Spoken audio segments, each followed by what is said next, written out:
Então hoje a gente vai conversar um pouquinho sobre Cartas a Malcolm. Esse livro aqui é muito interessante, ele segue a mesma estrutura de Cartas de um Diabo ao Seu Aprendiz. Aqui a gente tem 22 cartas escritas pelo C.S. Lewis ao seu amigo Malcolm, que é um amigo fictício.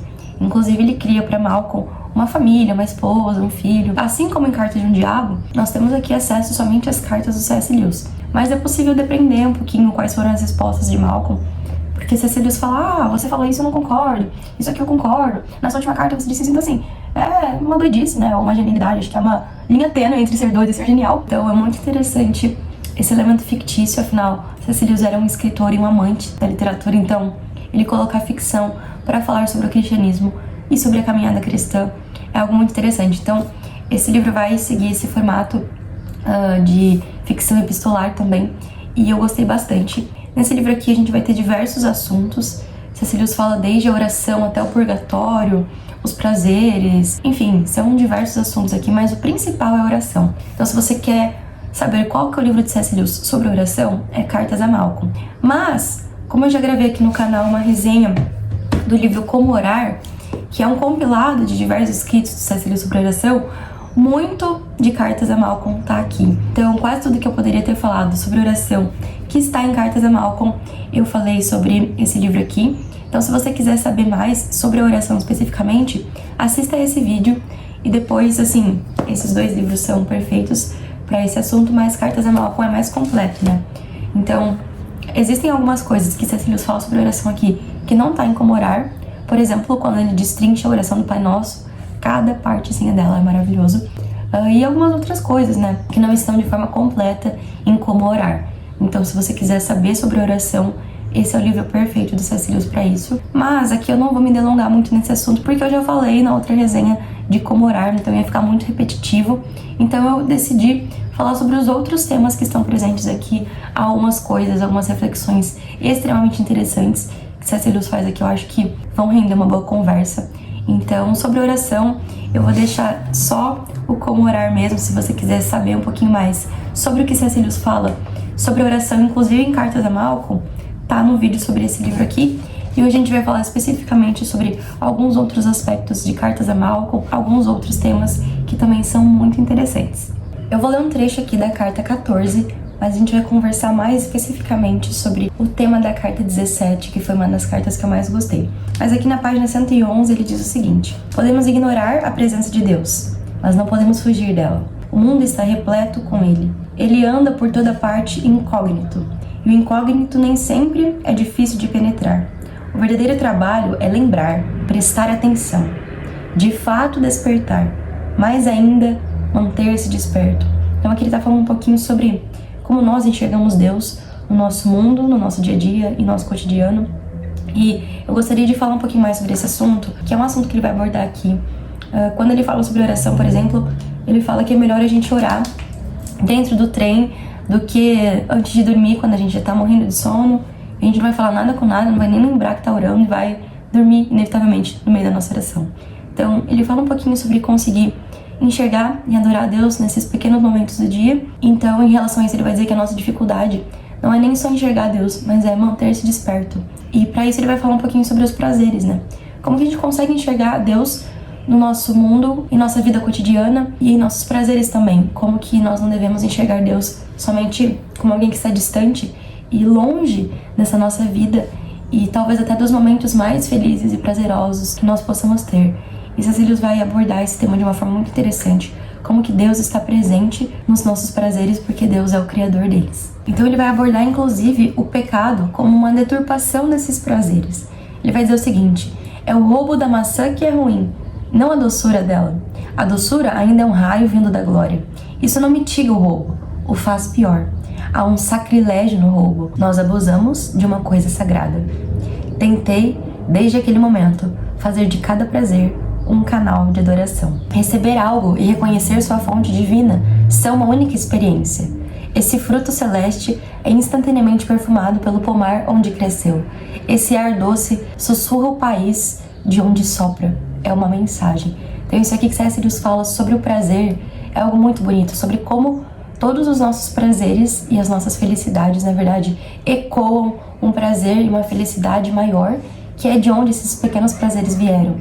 Então, C.S. Lewis vai abordar o prazer como algo muito positivo, como algo criado por Deus. E, inclusive, os prazeres que nós sentimos e as felicidades que sentimos aqui na Terra são uma felicidade em uma escala menor da felicidade eterna.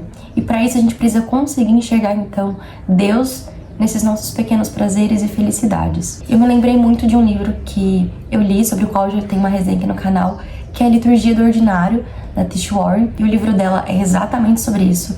Ela vai falar justamente como que a gente pode adorar e enxergar Deus no cotidiano, nas coisas simples.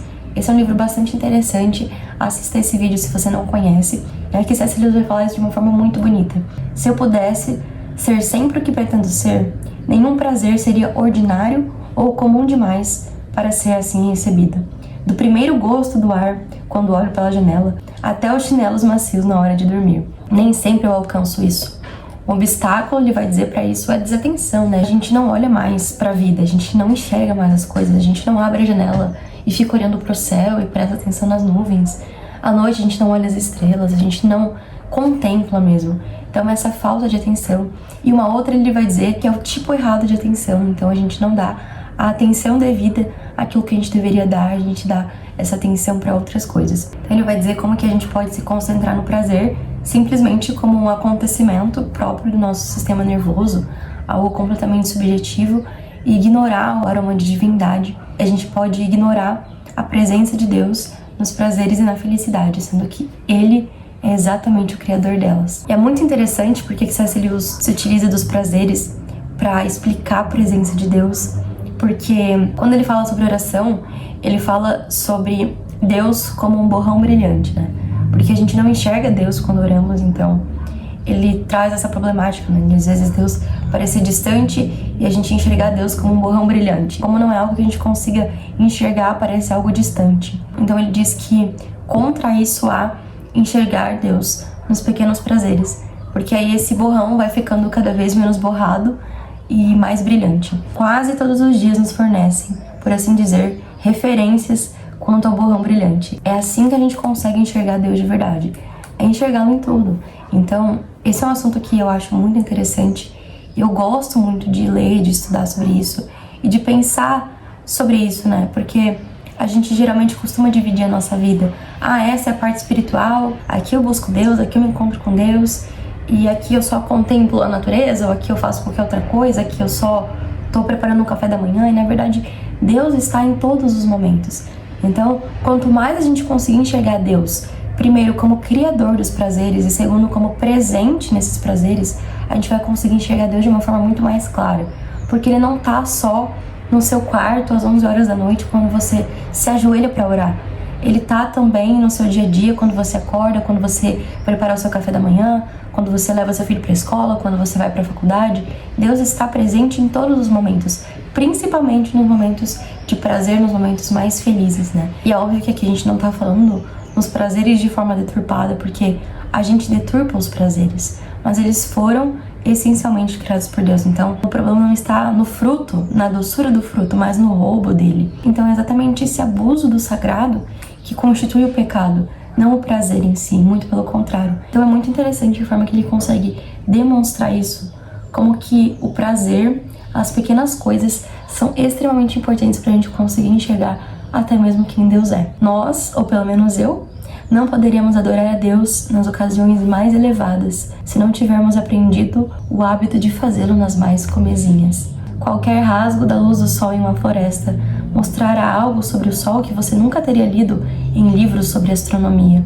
Esses prazeres puros e espontâneos são rasgos da luz de Deus nas florestas de nossa experiência. Então olha que coisa linda que C.S. Lewis fala sobre o nosso encontro com Deus. Então a gente pode ler sobre Deus, e isso é muito importante, mas conseguir enxergá-lo, sabe? Então você pode ler diversos livros sobre astronomia, sobre física, mas nenhum deles é tal qual você enxergar o raio do sol ali em uma floresta. Você tá vendo, você tá tendo aquela experiência. É exatamente igual nós conseguirmos enxergar o raio da luz de Deus no nosso dia a dia. Nenhum livro, nenhuma teoria sobre ele vai ser tão eficiente quanto conseguirmos enxergá-lo nas coisas menores do nosso dia a dia, mas que no final são as mais importantes. E sobre isso eu falo bastante quando eu abordo o livro Liturgia do Ordinário, mas eu achei maravilhoso C.S. Lewis falar sobre isso também, como que nós não conseguiremos adorar a Deus na dificuldade, nas perseguições, nas tribulações, ou até mesmo na eternidade, se nós não conseguimos aqui passar 5 minutos com esse Deus e adorá-lo no dia a dia, no sol que a gente consegue enxergar, na comida que nós temos para comer. Isso é o básico, e eu acho que essa parte do livro é uma das coisas mais importantes que nós precisamos entender sobre a caminhada cristã. Senão Deus vai continuar sendo somente um borrão brilhante e não terá nada de pessoal nesse encontro com Ele, igual a gente consegue ter enxergando nas pequenas coisas. E para finalizar esse assunto dos prazeres, é muito interessante quando C.S. Lewis aborda a dança e os jogos como algo frívolo, são somente um descanso, né, para essa vida em que nós somos colocados. E é muito interessante porque ele vai dizer que toda essa forma de lazer, se fosse prolongado aqui na Terra, se tornaria uma ociosidade para nós, então a gente ficaria entediado. Então, no céu, na eternidade, eles são o fim dos fins. A alegria é o assunto sério do céu. Eu achei isso maravilhoso porque a gente tem uma visão do céu, não sei, sabe, todo mundo tocando harpa, assim, aquela coisa somente solene, mas todo mundo com uma cara meio... beleza, estamos no céu. A gente não pensa no céu como uma extensão da felicidade terrena, só que sem as partes ruins, entende? Então, se aqui nós temos momentos de prazer, de felicidade, seja jogando com o seu grupo de amigos, seja fazendo qualquer coisa que te leva a enxergar Deus como o criador dos prazeres, não obviamente os prazeres deturpados, não o abuso do sagrado, porque o prazer é sagrado, mas o prazer de fato, em coisas pequenas. Se a gente consegue enxergar esses prazeres aqui na Terra, quanto mais no céu, quanto mais em um país melhor, quanto mais onde o prazer é exatamente o fim dos fins, onde a felicidade é o bem supremo. Então, a alegria é o assunto sério do céu. Não vai ser um lugar assim, nossa, todo mundo pairando, flutuando. Vai ser uma extensão da nossa felicidade aqui na Terra de uma forma infinitamente melhor. Então, isso que C.S. Lewis fala pro Malcolm é muito interessante e é algo que precisa estar em nosso coração para que a gente de fato anseie pela eternidade, para que a gente entenda que lá vai ser o lugar de completa felicidade, alegria, onde nós teremos o dono dos prazeres face a face. Então, se nós não começarmos a enxergar esse borrão brilhante, menos borrado e mais brilhoso, de forma a enxergá-lo nos pequenos prazeres e felicidades, nós não teremos nada a fazer na eternidade, porque lá será o lugar onde esses prazeres serão continuados de forma ainda mais plena. Passando para um outro assunto completamente diferente, e C.S. Lewis faz exatamente isso, tá? Numa carta ele tá falando de um assunto, na outra ele fala de outro completamente diferente. Alguns assuntos se interligam um pouco, principalmente quando ele fala sobre oração, mas de forma geral é assim, tá falando sobre uma coisa, do nada ele muda para outra completamente diferente, então o vídeo vai ficar um pouquinho assim também, tá? Tô aqui no assunto mó envolvida, do nada, vamos para outro assunto. A carta 19 foi minha favorita e há 2 aspectos que eu queria ressaltar aqui. O primeiro deles, a honestidade intelectual de C.S. Lewis, e o segundo é quando ele aborda a questão mágica do cristianismo. Eu achei isso fantástico, então a gente vai abordar essas 2 coisas, esses 2 assuntos, porque para falar sobre o segundo, C.S. Lewis vai justificar o primeiro. Então ele vai dizer que o Malcolm pergunta para ele por que ele nunca escreveu nada sobre a Santa Comunhão, sobre a Santa Ceia. Ele vai dizer o seguinte: é pela simples razão de eu não ser bom o suficiente em teologia. Não tenho nada para oferecer. Esconder debaixo de uma vasilha qualquer luz que eu pense ter não é um pecado que me assedia. Sou muito mais propenso a tagarelar inoportunamente. Então aqui há uma honestidade intelectual muito interessante em C.S. Lewis. E se ele tá falando que ele tagarela inoportunamente sobre certos assuntos relacionados ao cristianismo, que dirá nós, não é mesmo? Aí a gente vai dando pitaco, não só sobre o cristianismo, mas sobre tudo. A gente quer ter opinião sobre tudo. E às vezes você não sabe, entendeu? Então é muito melhor, é muito mais honesto dizer, eu não sei sobre esse assunto. Ou eu vou dar a minha opinião sobre esse assunto. Simplesmente a minha opinião, não embasada em nada, não sei sobre isso cientificamente, ou teologicamente, ou filosoficamente, enfim. Ou dizer, simplesmente eu não vou falar sobre isso porque eu não sei. Então, C.S. Lewis está dizendo, eu nunca abordei a Santa Ceia porque eu não sou teólogo, eu não tenho formação suficiente para abordar sobre ela. Tudo que eu for falar é assim, tagarelice, eu tô falando inoportunamente, ninguém me perguntou, mas eu tô dando minha opinião. Mas ele vai abordar aqui a Santa Ceia pra dizer que ele não a compreende. Então a única coisa que ele aborda em relação a esse assunto é dizer, olha, eu não entendo. Como assim? Por que Cristo disse, esse aqui é o meu corpo, esse aqui é o meu sangue, coma e beba disso e faça isso em memória de mim? Ele não entende, assim. Enfim, o fato é que esse é um assunto complexo e o C.S. Lewis não entendia. Então ele diz o seguinte, não consigo encontrar nas formas de minha compreensão humana nenhuma conexão entre comer um homem e entrar em qualquer unidade ou comunidade espiritual com ele. Então, qual que é a relação entre comer o corpo de Cristo e entrar em um contato espiritual com ele? Ele não conseguia entender. Então ele não se dá bem com essa interpretação da transubstanciação, comer literalmente o corpo do Cristo para que você entre em contato com ele. Da mesma forma, ele vai dizer que ele não se dá melhor com as pessoas que dizem que o pão e o vinho são somente um símbolo, é um memorial apenas, porque ele vai dizer, tá, mas não há outras formas da gente relembrar o que Cristo fez, né? Tem que ser assim. E aí eu achei assim até um pouquinho ingênuo, porque, cara, foi Cristo que disse, então esse é o memorial porque foi estabelecido por ele. Então se ele disse, tá dito, sabe? Então ele diz, eu creio que há na realidade uma adequação, até mesmo uma necessidade na escolha desses símbolos, mas ela permanece para mim oculta. Uma vez mais, se todo o ato é simplesmente memorial, parece concluir-se que seu valor deve ser puramente psicológico e dependente da sensibilidade de quem os recebe no momento em que os recebe. Ou seja, por outro lado, se aquilo não é literalmente o corpo e o sangue de Cristo, então todo esse símbolo depende da psicologia, da sensibilidade de quem os recebe, né? Ele vai dizer que não consegue ver porque esse memorial em particular, sendo que há uma centena de outras coisas que podem psicologicamente lembrar-me da morte de Cristo, da mesma maneira ou talvez até mais. Então ele não entende muito bem porque que esse símbolo e não outro é o memorial da morte de Cristo, sendo que é exatamente porque foi estabelecido por ele, não é pra gente entender, né? Mas é porque Cristo disse, se ele disse fazer isso em memória de mim, é pra fazer isso em memória dele. Então é interessante essa honestidade de C.S. Lewis, cara, ele não entende isso. Mas aí ele vai dizer que não importa se ele não entende, se racionalmente, se cientificamente ele não entende. Ele vai dizer que até os discípulos talvez não entendessem, né? Caramba, mas o que isso aqui tem a ver? Por que você tá me dando esse pão e esse vinho? Mas aí ele vai dizer o seguinte, a ordem, afinal de contas, era tomam e comam, e não tomam, comam e entendam. Particularmente, ele vai dizer, espero não precisar ser atormentado pela pergunta, o que é isso? Essa obreia, esse gole de vinho? A pergunta tem um efeito terrível sobre mim. Então aqui ele tá falando sobre a experiência dele.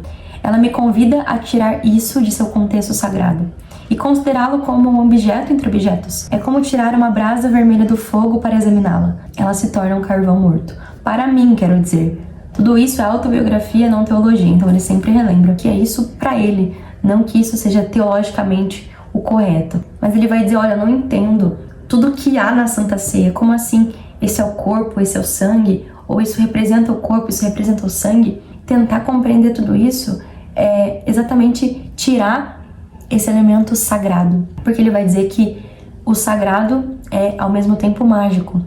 E é esse o elemento mágico do cristianismo. É a sacralidade das coisas. Porque eu tomar um suco de uva no meu dia mais comum, não estou bebendo o sangue de Cristo. Mas fazê-lo na Santa Ceia, fazê-lo com oração, fazendo na comunhão com os irmãos, fazendo com a bênção de um pastor, de um padre, isso torna aquele momento e aquele vinho sagrados. Comer um pão não é relembrar a morte de Cristo e o corpo de Cristo todos os dias, mas fazê-lo no momento da Santa Ceia é ter os seus pecados perdoados. É essa sacralidade do cristianismo que é o seu elemento mágico. E aí a gente precisa entender o que é, então, essa magia, afinal de contas, né? Não é essa magia que a gente entende de tentar controlar a natureza de forma tola, igual as pessoas tentam fazer. Não é essa mágica. É a mágica presente nos contos de fadas. Então, é a seguinte mágica de essa flor aqui é mágica. Então, se você pegá-la, as 7 portas se abrirão para você por vontade própria. Essa caverna é mágica. Passando por ela, você terá a juventude eterna. Então é essa magia presente em certos elementos da natureza. É algo real, é algo que existe como uma flor ou uma caverna, mas há um transcendente, há algo inexplicável, cientificamente, racionalmente, presentes nessas coisas. Isso é a magia. Então C.S. Lewis define a magia como eficácia objetiva que não pode ser submetida a análises. Então você tem uma caverna, ao passar por essa caverna você garante juventude eterna. É uma eficácia objetiva, mas ela não pode ser submetida a análises, não dá para compreender. E aí C.S. Lewis vai dizer que é exatamente esse o elemento mágico do cristianismo. O reino celestial, não menos que o nosso universo natural, é um reino de fatos objetivos, sólidos, concretos, determinados. E aí, para explicar isso, ele diz: não se pode conceber um fato mais completamente dado, ou, se você preferir, um fato mais mágico do que a existência de Deus como causa de si mesmo. Então, embora seja um fato dado, é isso. Deus é a causa de si mesmo, ninguém causou Deus, ninguém fez com que Deus existisse. Por exemplo, Deus é eterno, sempre existiu, sempre existirá. Então, há uma realidade objetiva nisso, mas ela não pode ser submetida a mais análises. Há então esse elemento mágico, que C.S. Lewis chama de mágico, mas ele é, na verdade, para o cristianismo, um elemento sagrado.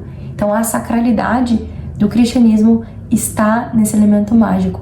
Há um fato, há uma eficácia objetiva, mas ela não pode ser submetida a mais análises. Deus existe, Deus é causa de si mesmo, mas não pode ser submetido a mais análises. Essa é a mágica do cristianismo, tal como a mágica dos contos de fadas. É esse elemento sagrado que está presente no cristianismo e que C.S. Lewis vai dizer de uma forma brilhante: isso é mágica.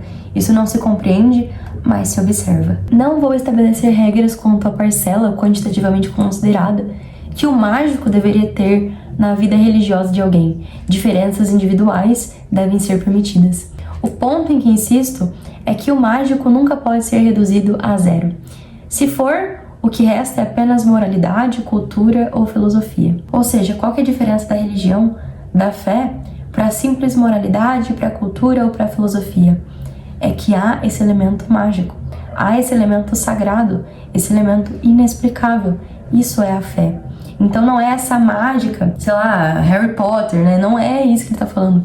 É a mágica dos contos de fadas. É algo que pode ser visto, mas não pode ser explicado. Isso é algo mágico. Ou, se você preferir chamar, algo sobrenatural, algo inexplicável, algo transcendente, mas em essência algo mágico. Então é exatamente o que ele diz sobre a Santa Ceia. Eu não entendo, mas Cristo não diz tome, coma e entenda, ele diz toma e coma. É isso que é pra você fazer. Então ele está sendo honesto consigo mesmo. Se ele perguntar o que é isso? Como assim isso é o corpo, isso é o sangue de Cristo? Essa pergunta pra ele é terrível, porque eu tiraria desse contexto sagrado. E aí ele consideraria aquele momento somente como um objeto, entre inúmeros outros objetos, como algo que faz parte daquilo que é a natureza.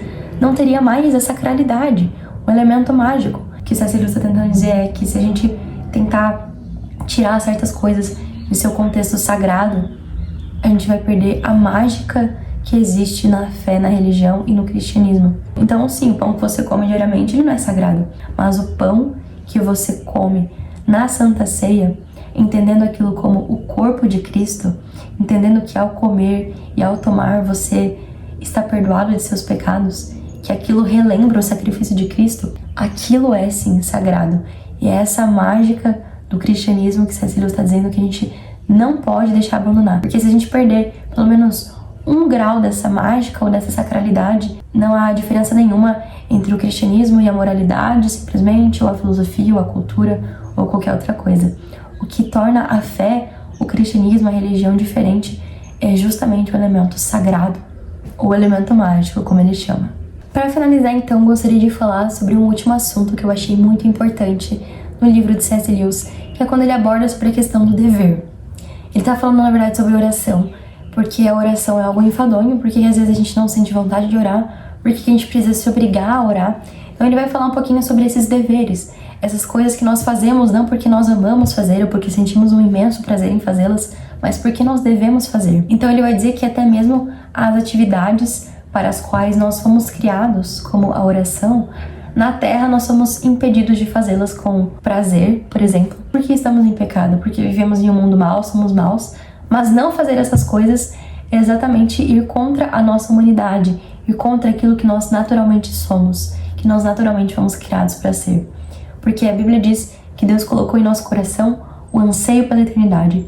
Então tudo aquilo que é eterno, tudo aquilo que nos conecta com o eterno é aquilo que nós somos. Então quando nós deixamos de fazer algo por dever, orar por dever, por disciplina, nós estamos deixando de fazer aquilo que na verdade nós somos e que agora é um dever. As próprias atividades para as quais fomos criados são enquanto vivemos na terra várias vezes impedidas, pelo mal em nós mesmos ou nos outros. Não praticá-las é abandonar a nossa humanidade. Praticá-las espontânea e deleitosamente ainda não é possível. Essa situação cria a categoria do dever. O dever é aquilo que nós devemos, precisamos fazer ainda que sem vontade. Justamente porque estamos em um mundo caído, porque somos caídos, mas o dever, especificamente o dever religioso, é fazer aquilo para o qual nós fomos criados para fazer, ainda que pelo mundo caído sejamos de alguma forma impedidos de fazer. E aí ele vai dizer que os mandamentos, por exemplo, de amar a Deus e amar ao próximo, podem ser traduzidos como comporte-se como se você amasse a Deus e como se você amasse ao próximo, porque às vezes você não ama a Deus, e às vezes você não ama o próximo. Então haja como se você amasse, entende? Porque ninguém pode amar simplesmente por ter dito a você que você deve amar. Não é assim que surge o amor. No entanto, a obediência nesse nível prático não é de todo obediência. Então, há sim esse aspecto do dever. Eu faço isso porque eu preciso fazer, ainda que eu não goste. Eu me comporto como se eu amasse a Deus e ao próximo, ainda que eu não ame. Mas essa não é a obediência total, a obediência real. Assim, o mandamento realmente nos diz: você deve nascer de novo. Até então, temos o dever, a moralidade, a lei, e é isso que Paulo diz: a lei enquanto nosso tutor, a lei enquanto nosso guia. Então ele vai dizer o seguinte: a gente deve fazer as nossas orações hoje, quer eu queira, quer eu não queira, assim como a gente deve aprender a gramática para ler os grandes poetas, por exemplo. É um processo, é algo que nós precisamos fazer para um dia ter isso completamente, sabe? Não há moralidade no céu. Os anjos nunca souberam inteiramente o significado da palavra deveria. Ou seja, no céu não é essa questão moral, eu devo fazer isso porque é um dever. Eu simplesmente faço, porque isso é a minha natureza. E um dia deixaremos também de tentar fazer as coisas, de fazer por dever, por obrigação, por disciplina, porque finalmente faremos porque somos. A lei serve somente como um espelho. E o próprio apóstolo Paulo diz isso: como que eu saberia que não é para eu cobiçar, se a lei não tivesse me dito não cobiçarás? Então a lei serve como um espelho. Eu sei que isso aqui é errado porque ela disse que isso aqui é errado, eu consigo ver em mim então essa sujeira. Se a lei não tivesse me dito para não fazer isso, como eu saberia? E aí é essa lei que é imprimida no coração do homem. Mas um dia nós não precisaremos mais dessa lei, porque nós simplesmente não faremos aquilo que não devemos fazer. E faremos aquilo que devemos fazer sem essa palavra devemos, porque será próprio da nossa natureza humana. Então ele diz tudo isso para dizer que ele não está preocupado com o fato de oração ser algo enfadonho, algo que às vezes ele não gosta de fazer, porque ele diz que isso é humilhante, isso é frustrante, é uma perda de tempo terrível a gente pensar sobre isso. E aí ele vai dizer, no entanto, que ele tem uma noção de que o que parecem ser as nossas piores orações podem realmente ser, aos olhos de Deus, as nossas melhores. Aquelas, quero dizer, são menos amparadas pelo sentimento devocional e enfrentam a maior falta de disposição. Aquela oração que você faz como um dever, como uma disciplina mesmo.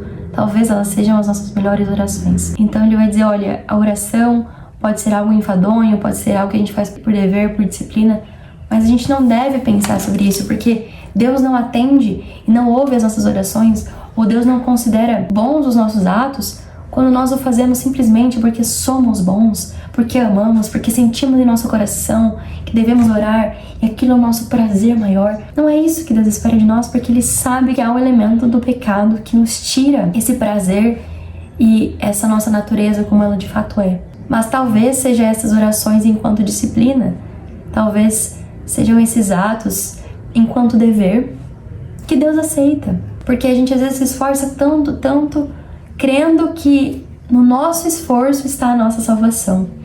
Então, talvez compreender que as coisas que nós fazemos por dever, por obrigação agora, um dia não serão dever e obrigação, será a nossa natureza. Mas que por agora, Deus entende que não somos perfeitos e que o nosso dever, que a nossa obrigação, ainda que não seja mais adequado, ainda que nós precisemos nascer de novo, nós só teremos essa real felicidade, esse real prazer na eternidade. Por enquanto, sim, nós seguimos a lei, nós fazemos as coisas por dever, buscando em algum momento fazê-las simplesmente por prazer e porque essa é a nossa natureza, foi para isso que Deus nos criou. E inevitavelmente existirão momentos em que você vai orar com o coração, que aquilo vai ser a coisa mais maravilhosa e a hora do dia que você mais anseia poder falar com o Senhor. E terão dias que você vai ter que orar simplesmente porque você tem. E aí que tá a beleza, sabe? é fazermos as coisas não só pelos nossos sentimentos, porque enganoso é o coração do homem, mas fazê-las porque nós somos criados para fazê-las. E na eternidade, e somente lá, entenderemos isso completamente.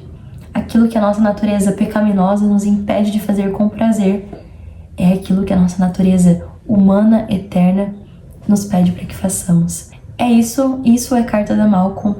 Eu espero que vocês tenham gostado dessa resenha. Foi um pouco desconexa, porque C.S. Lewis aborda esses temas, como eu falei, de uma forma desconexa.